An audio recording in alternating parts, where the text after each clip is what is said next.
Саламатсыздар ма? Мен бүгін пицца пісіргелі отырмын. Бұл пиццаны пісіруге керекті заттарымыз әрине ұн, 1 стакан жылы су, құрғақ ашытқы, 2 қасық немесе 3 қасық қосуға болады. Мен 2 ас қасықтай сұйық май қосам. Енді міне мына 1 стакан жылы суымызға 1 чай қасық тұзымызды салып, бұл суымызды құямыз.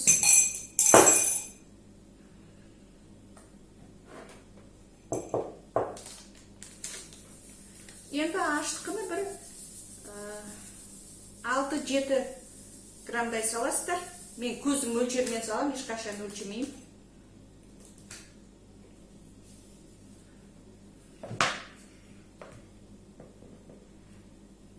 Онды шетінен салып отырып, нанымды илеймін.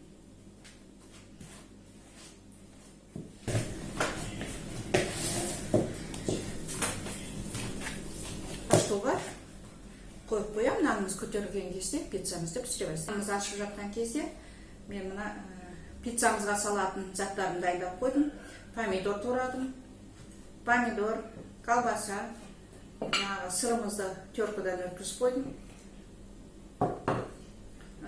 Сосын міне мынандай маслина, без косточек, сүйексіз, ортасында сүйегі жоқ. Егерде үйлеріңізде жаңағы маслина болмаса, ештеңе болмайды. Үйде не бар? Мысалы, негізі бұл пиццаның негізгісі сыр. Үйде сыр болса болды. Нанымыз ашыды. Енді менде мынадай пицца пісіретін ыдысым бар. Сіздерде пицца пісіретін мұндай ыдыс болмаса, жалпы духовкаларымыздың табаларына пісіре берулеріңізге болады. Нандарыңыз мен сияқты жұмсақ болмаса, оқтаумен жайып алуларыңызға болады. Менде енді кетчуп.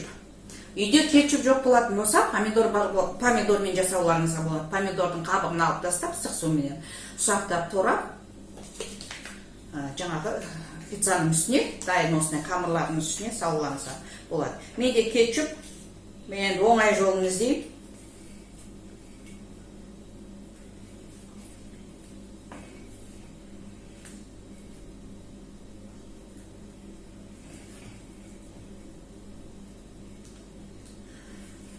Міне жағып алдым.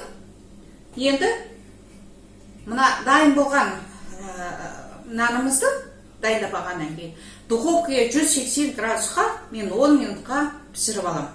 Үстіне ештеңе салмаймыз. Сырды, колбасамызды сол 10 минут нанымызды пісіріп алғаннан кейін барып саламыз. Қазір мен 180 градусқа духовкаға қоямын. Духовкадан шығардым. Енді мында турап қойған колбасамызды, жаңа помидор, маслина бәрін саламыз.